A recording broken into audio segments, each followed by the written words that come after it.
آپ بتائیں کیا یہ حدیث بخاری شریف کے اندر نہیں کہ میرے آقا صلی اللہ علیہ وسلم جس وقت وضو فرماتے تھے حضور علیہ السلام کے وضو کے پانی کے قطرات زمین پر صحابہ گرنے نہیں دیتے تھے؟ آپ سے میں پوچھنا چاہتا ہوں، اس حدیث کو تو سب مانتے ہو نا؟ اے میری قوم کے جوانوں، آج اس فقیر بے نوا فقیر قادری کے دل کی فریاد سنو۔ آپ نے میرے دل کا عنوان رکھا ہے عشق مصطفیٰ، لیکن میں اپنے عنوان سے ہٹنے کی کوشش نہیں کر رہا ہوں، میں اپنی بات آپ کے سامنے رکھنا چاہتا ہوں، اس لیے کہ تمہارا اثاثہ چلا گیا، تمہاری مڑی چلی گئی، تمہاری اصل قیمت چلی گئی، تمہارا اصل مال چلا گیا، تمہارا راس المال چلا گیا۔ اس لیے کہ جس قوم کا راس المال اصل مڑی ختم ہو جاتی ہے اس کو کبھی منافع نہیں مل سکتا۔ راس المال کسے کہتے ہیں؟ کاروبار میں جو اپنی رقم لگاتے ہیں اس کو راس المال اور مڑی کہتے ہیں۔ اگر وہ گھٹنا شروع ہو جائے تو پھر انسان کبھی نقصان سے بچ نہیں سکتا۔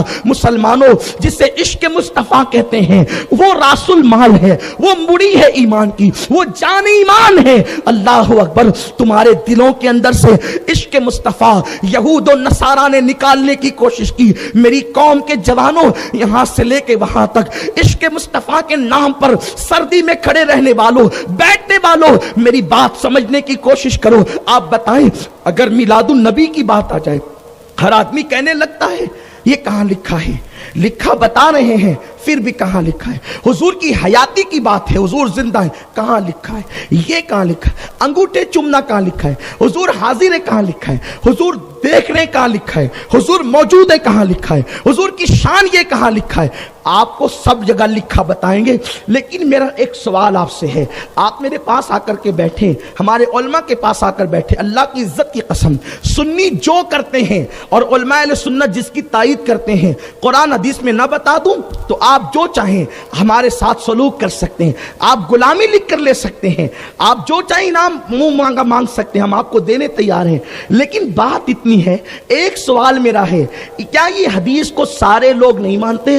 امت کے 73 فرقے کے لوگ نہیں مانتے کہ حضور صلی اللہ علیہ وسلم جب وضو فرماتے تھے تو صحابہ آپ کے ارد گرد جمع ہو جاتے تھے اور حضور کے وضو کے پانی کے قطرات کو صحابہ زمین پہ گرنے نہیں دیتے تھے؟ کوئی چہرے پہ ملتا، کوئی سینے پہ ملتا، بلکہ کبھی کبھی حالت یہ ہوتی کہ جس کو پانی نہیں ملتا، جس کا ہاتھ پانی سے تر ہو جاتا، دوسرا صحابی اس ہاتھ سے ہاتھ ٹچ کر کے برکت لیتا اور اپنے چہرے اور اپنے سینے پہ ملتا۔ آپ سے صرف اتنا پوچھنا چاہتا ہوں، میرا 72 فرقوں کے قائدین کو، اسکالروں کو، سب کو یہ سوال ہے، آپ مجھے بتائیں صدیق اکبر کو حضور نے کب کہا تھا؟ عمر ابن خطاب کو کب کہا تھا؟ عثمان و علی کو کب کہا تھا؟ سعد و سعید کو کب کہا تھا؟ طلحہ و زبیر کو کب کہا تھا کہ جب میں وضو کیا کروں تو میرے وضو کے پانی کے قطرات زمین پہ گرنے نہیں دینا، بلکہ اس کو اٹھا کر کے جو ہے وہ اپنے چہرے پہ مل لینا،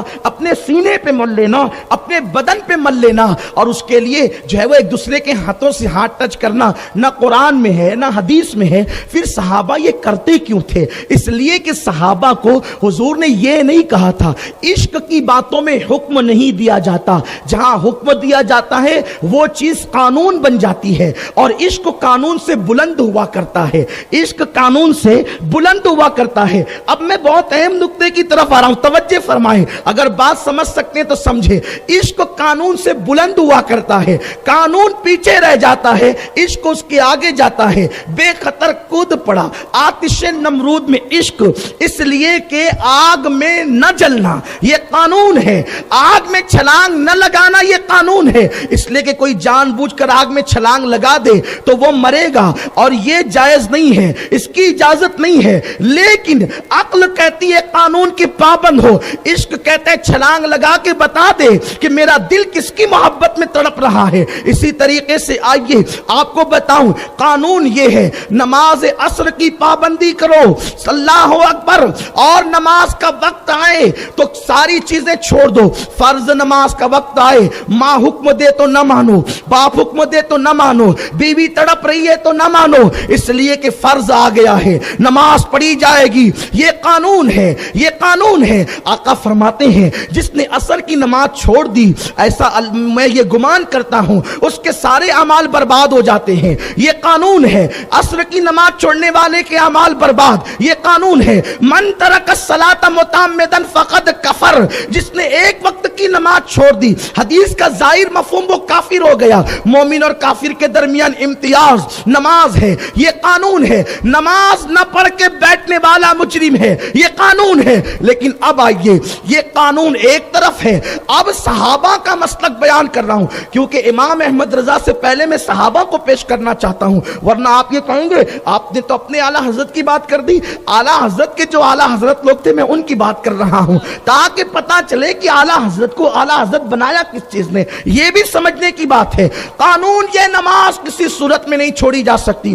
فقہ حنفی میں تو یہاں تک کی تاکید ہے کہ اگر کوئی بندہ جنگ ہار چکا ہو، جنگ ہارنے کے بعد وہ جان بچا کے بھاگ رہا ہو، دشمن اس کے پیچھے بھاگ رہا ہو، نماز کا آخری وقت آ جائے، وہ بھاگتے بھاگتے نماز کی کم از کم نیت کر لے تاکہ قیامت کے دن اس سے پوچھ نہ ہو۔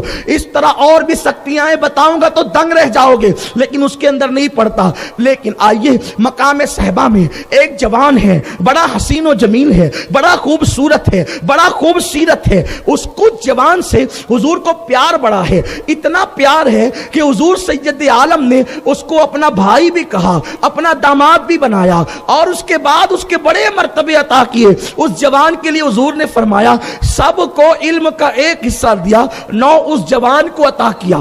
جوان اس لیے کہہ رہا ہوں کہ میرے نزدیک لافتہ ہے، میرے نزدیک لافتہ ہے۔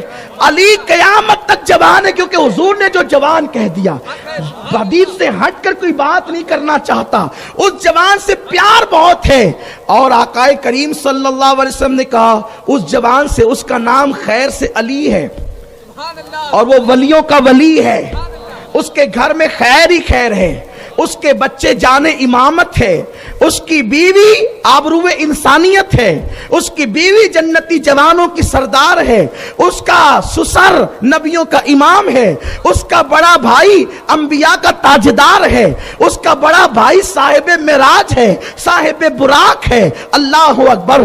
اس پر میں گفتگو کروں تو کس شان سے کروں، لیکن وقت کہتا ہے تھوڑا ٹھہر، عشق کہتا ہے اب آگے بڑھ، اور آپ کی توجہ چاہتا ہوں، عشق رسول پہ گفتگو سننے آئے ہو۔ قانون ہے، نماز کسی حالت میں چھوڑی نہیں جا سکتی، جو چھوڑے مجرم ہے، قانون ہے۔ لیکن نبی نے فرمایا اس جوان سے علی مجھے نیند آتی ہے، پلٹی مار تاکہ تھوڑی دیر لیٹ کر آرام کروں۔ حضور لیٹ گئے، سو گئے، آنکھ لگی، وہ جوان نے کہا حرکت بھی نہیں کی، بیٹھا رہا، سورج کو دیکھتا رہا، تکتا رہا۔ قانون اور عشق کا امتحان ہو رہا ہے، بے خطر کود پڑا آتش نمرود میں عشق۔ میرے محلے کا کوئی نمازی ہوتا یا کوئی رمضان پورے کا تو وہ کہتا اٹھو اٹھو، نماز چھوٹتی ہے۔ لیکن علی بتا رہا ہے تجھے پتا نہیں ہے نماز کسے کہتے ہیں، تم ہو نظر کے سامنے، میری نماز ہے یہ۔ اس لیے عشق کے امتحان، عشق قانون سے اوپر ہوتا ہے، یہ بات خاص یاد رکھیں۔ اور بات علی کی پیش کر رہا ہوں، الخصائص الکبریٰ ہے، شواہد النبوہ ہے نا۔ علی پلتی مار کے بیٹھے ہیں، حضور ان کے زانوں پہ سر رکھ کے سو رہے ہیں۔ آپ سے ایک بات پوچھوں، ایک بات پر آپ غور کریں، جو رسول زمین پہ بیٹھ کر یا زمین پہ کھڑے رہ کر جبریل کو آتا جاتا دیکھتا ہے، اسے پتا نہیں علی کی نماز چھوٹ گئی، یا علی نے ابھی نماز نہیں پڑھی، مولا نے نماز نہیں پڑھی۔ یہ سورج کو دیکھ رہے ہیں، گویا کہ سورج آج علی کو کہتا ہے علی اٹھ نماز پڑھ۔ علی کا ایمان کہتا ہے نہیں۔ سورج نے کہا علی میں کسی کے لیے رکتا نہیں، میں چلا جاؤں گا۔ علی نے کہا جاتا ہے تو چلا جا، اس لیے کہ جان عبادت آج میری گود میں ہے، عبادت کی جان میری، ایمان کی جان میری گود میں۔ علی یہ پاک کو نماز سے اتنی محبت تھی، پتا چلا عاشقوں کا حال بھی یہ ہے۔ لوگ عشق رسول کا دعویٰ کرتے ہیں، نماز پڑھنے نہیں جاتے، مسجد کے پاس بیٹھ کر کے گیم کھیلیں گے، اذان ہوگی تو بولیں گے چلو اذان ہو رہی ہے نمازی آئیں گے، اور تو کون ہے؟ شرم کر، آقا فرماتے ہیں نماز میں میری آنکھوں کی ٹھنڈک ہے اور تو نماز نہیں پڑھتا اور عشق رسول کا دعویٰ کرتا ہے ظالم. سوچ تو صحیح, سب کے لیے وقت ہے, نماز کے لیے تیرے پاس وقت نہیں. عاشقوں کی شان کیا ہے؟ قانون کے آگے نہیں جھک رہے ہیں, عشق کے امتحان میں کامیاب ہو رہے ہیں, لیکن نماز سے پیار اتنا ہے علی کی آنکھوں سے اشک جاری ہو رہے ہیں, رو رہے ہیں علی. اور علی وہ ہیں کہ حضور علیہ الصلوۃ و تسلیم کا علی حضور کو گود میں لے کر بیٹھا ہے, سرکار کا سر علی کی گود میں ہے. یعنی علی کائنات کی نعمتیں سمیٹ کر, کائنات کی دولتیں سمیٹ کر, ساری جنتیں سمیٹ کر, ساری کائنات کا حسن سمیٹ کر, ساری کائنات کا عشق سمیٹ کر, ساری کائنات کا علم سمیٹ کر, بلکہ یہ کہوں کہ کم و بیش 1,24,000 انبیاء کی نبوت و رسالت کو سمیٹ کر اپنے گود میں لے کر کے بیٹھا. حضور علی کی گود میں کیا ہے؟ قرآن ناطق کی گود میں قرآن ناطق آ گیا, بلکہ قرآن کے مصحف پہ قرآن رکھ دیا گیا. لیکن علی رو رہے, آنکھ سے آنسو نکلے داڑھی پر, اس جوان کی داڑھی سے حضور کے چہرے پر آنکھیں کھلی. کیا ہوا علی؟ حضور میری نماز. کیا ہوا؟ نماز نہیں پڑھی. نہیں یار, سورج ڈوب گیا, نماز قضا ہوگی. دیکھا قانون ہے, نماز پڑھو, اور حضور کا عشق ہے, مجھے لے کر کے بیٹھو. اب تو کوئی یہ عبادت نہیں کر سکتا, اس لیے آپ کو بہانہ نہیں مل سکتا کہ ہم بھی یہ کر رہے ہیں. نہیں, آپ کو یہ سعادت ابھی نہیں ملے گی, کیونکہ وہ علی تھے نا. علی کی شان علی کی شان ہے نا. علی جیسا کون ہے؟ علی جیسا کون ہے؟ ایک دن میں نے سوچا اللہ, میرے رب, میرے کریم, تو نے مریم کو بغیر شوہر کے بیٹا دیا.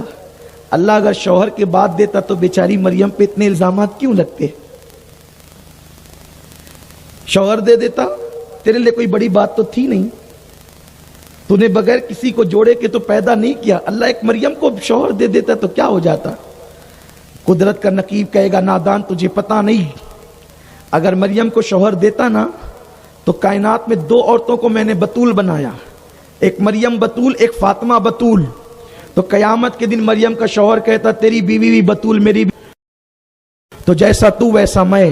اللہ نے کہا مریم کو بغیر شوہر کے بیٹا دوں گا, اور الزام لگے گا تو قرآن میں مائدہ مریم جیسی, آل عمران جیسی صورتیں نازل کر کے اس کی طہارت بیان کر دوں گا. یہ میں کروں گا. لیکن کوئی علی کی برابری کا دعویٰ کرے مجھے گوارا نہیں ہے. ارے جب علی کی برابری گوارا نہیں ہے تو نبی کی برابری کیسے گوارا ہو سکتی؟ یہ تو شان ہے نا امام الانبیاء کی, یہ مقام ہے ہمارے آقا کا. سرکار نے کہا علی نماز گئی, حضور نے اشارہ کیا, سورج پلٹ آیا. اور اب علی سورج کو دیکھ کے کہتے ہیں, تھوڑی دیر پہلے کہہ رہا تھا نا علی اٹھ نماز پڑھ, میں جاتا ہوں کسی کا انتظار نہیں کرتا, اب تو تجھے انتظار کرنا ہوگا. پہلے لوگ تجھے دیکھ کر نماز پڑھتے تھے, آج کا دن وہ آیا کہ تو مجھے دیکھ کر ڈوبے گا. جب تک علی کی یہ عاشقوں کا مرتبہ ہوتا ہے, جب تک تو میں نماز نہیں پڑھوں گا تو ڈوب نہیں سکتا. دیکھا عشق قانون سے بالا تر ہوتا ہے, عشق قانون سے بالا تر ہوتا ہے. یہی صدیق کا حال ہوا. غار میں جان بچانا فرض ہے, لیکن جہاں سانپ کا بل تھا اس میں پیر رکھ دیا. اب اس کی تفصیل میں نہیں جاتا, سانپ ڈنک مارتا رہا 70 مرتبہ اس نے ڈنک مارا.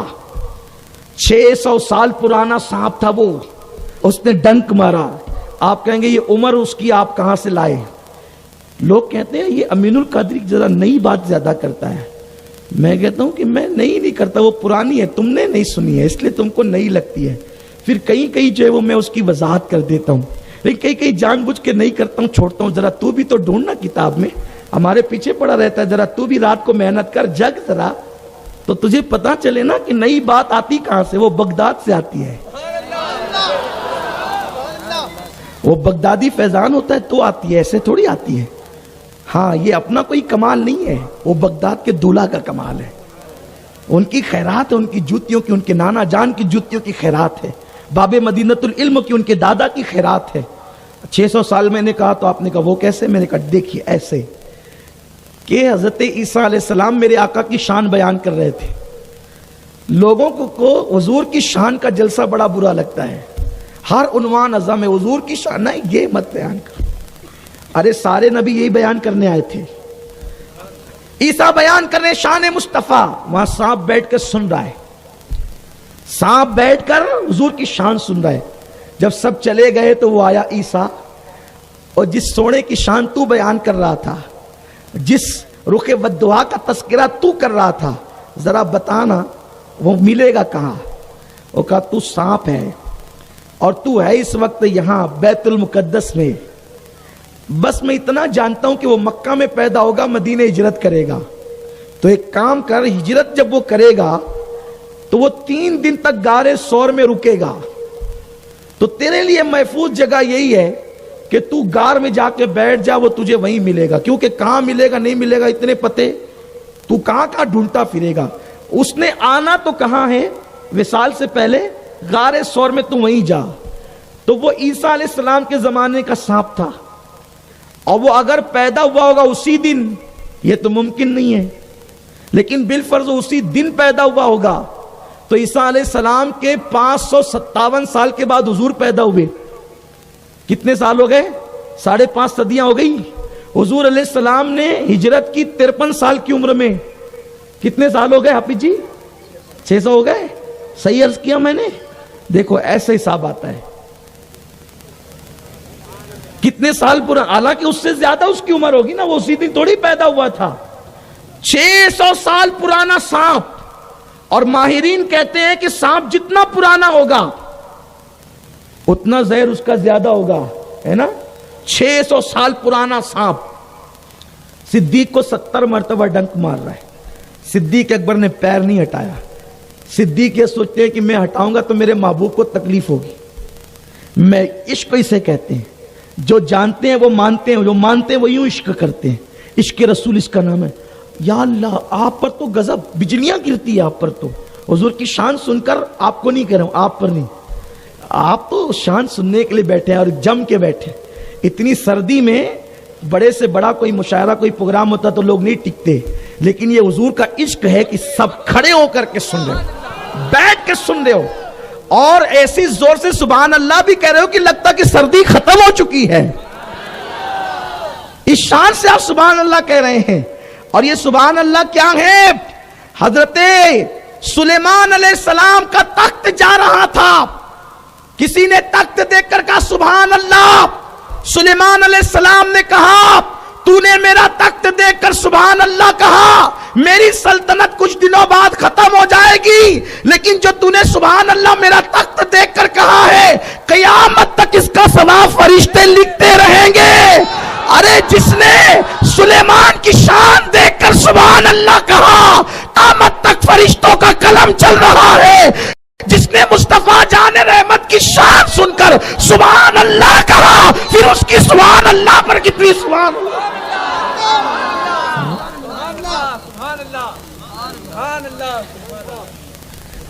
صدیق کو 70 مرتبہ اس نے ڈنگ مار، صدیق نے پیر نہیں ہٹایا، مر جانا گوارا ہے، محبوب کو تکلیف گوارا نہیں ہے۔ وہاں وہی منظر ہوا، آنسو نکلے سرکار کے چہرے پہ، سرکار نے کہا کیا ہوا؟ حضور سانپ نے ڈس لیا 70 بار، حضور نے لعاب نکالا لگا دیا۔ اب اعلیٰ حضرت کش کے رسول ہے نا آج، اب اعلیٰ حضرت بیان کرتے ہیں، کیا بیان کرتے ہیں؟ توجہ سے سنیں۔ وہ کہتے ہیں مولا علی نے واری تیری نیند پر نماز، مولا علی نے واری تیری نیند پر نماز، اور وہ بھی اثر جو سب سے اعلیٰ خطر کی ہے، صدیق بلکہ غار میں جان ان پہ دے چکے، اور حفظ جان تو جان فروز و غرر کی ہے۔ انہوں نے نماز دی، آپ پر قربان کی، انہوں نے جان قربان کی، حضور آپ نے کیا کیا؟ اور تو نے ان کو جان، انہیں پھیر دی نماز، پر وہ تو کر چکے تھے جو کرنی بشر کی ہے۔ نتیجہ یہ نکلا، ثابت ہوا کہ جملہ فرائض فروع ہیں۔ فروع مطلب ایک ہوتا ہے جسم، اس کو کہتے ہیں اصل، اور ایک ہوتا ہے سایہ، اس کو کہتے ہیں فرع، ایک ہوتا ہے پیڑ، اس کو کہتے ہیں اصل، ایک ہوتا ہے پھل، اس کو کہتے ہیں فرع، ایک ہوتا ہے دودھ، اس کو کہتے ہیں اصل، اور اس پر ہوتی ہے بالائی جس کو آپ ملائی کہتے ہیں، اس کو کہتے ہیں فرا. ایک ہوتا ہے باپ جس کو کہتے ہیں اصل. ایک ہوتا ہے بیٹا جس کو کہتے ہیں فرا. ایک ہوتا ہے پودا جس کو کہتے ہیں اصل. دوسری ہوتی ہے اس کی ڈالیاں، اس کو کہتے ہیں فرا. اب آپ بتائیں جب تک کہ پودا نہ ہو ڈالی ہو سکتی ہے؟ جب تک باپ نہ ہو بیٹا، حلالی بیٹا باپ نہ ہو تو ہو سکتا ہے؟ نہیں ہو سکتا. دودھ نہ ہو تو بالائی ہو سکتی ہے، جسم نہ ہو تو سایہ ہو سکتا ہے. اعلیٰ حضرت کا عشق رسول کہتا ہے ثابت ہوا کہ جملہ فرائض فرو وہ ہیں. فرو مطلب جیسے دودھ کے بغیر بالائی نہیں، جسم کے بغیر سایہ نہیں، جس طریقے سے درخت کے بغیر پھل نہیں، جس طریقے سے پودے کے بغیر ڈالیاں نہیں، اسی طرح آپ کے بغیر یا رسول اللہ نہ نماز ہے، نہ روزہ ہے، نہ حج ہے، نہ زکات ہے، نہ خیرات ہے، نہ صدقات ہے. یہ سب آپ کی وجہ سے ہے. ثابت ہوا کہ جملہ فرائض فرو ہیں، اصل الاصول بندگی اس تاجور کی ہے. سچی بات تو یہ کہ آپ کی اطاعت کروانا مقصد ہے، ورنہ یہ سارے فرائض فرو ہیں. تو میرے آقا صلی اللہ علیہ وسلم کے دیوانوں، عشق مصطفیٰ صلی اللہ علیہ وسلم جان ایمان ہے. جب تک آقا سے عشق نہیں کرو گے، آقا سے محبت نہیں کرو گے، اس وقت تک ایمان نہیں ملے گا، ایمان کامل نہیں ہوگا. اور ایمان کامل نہیں ہوگا تو یوں ہی اسی طرح تباہ ہوتے رہو گے. آؤ حضور سے عشق کریں، لیکن عشق کرنے کا طریقہ کیا ہے؟ آقا پر فدا ہو جائیں، ان کا ذکر کریں، ان کی نعتیں سنیں، ان کے فرامین پہ عمل کریں.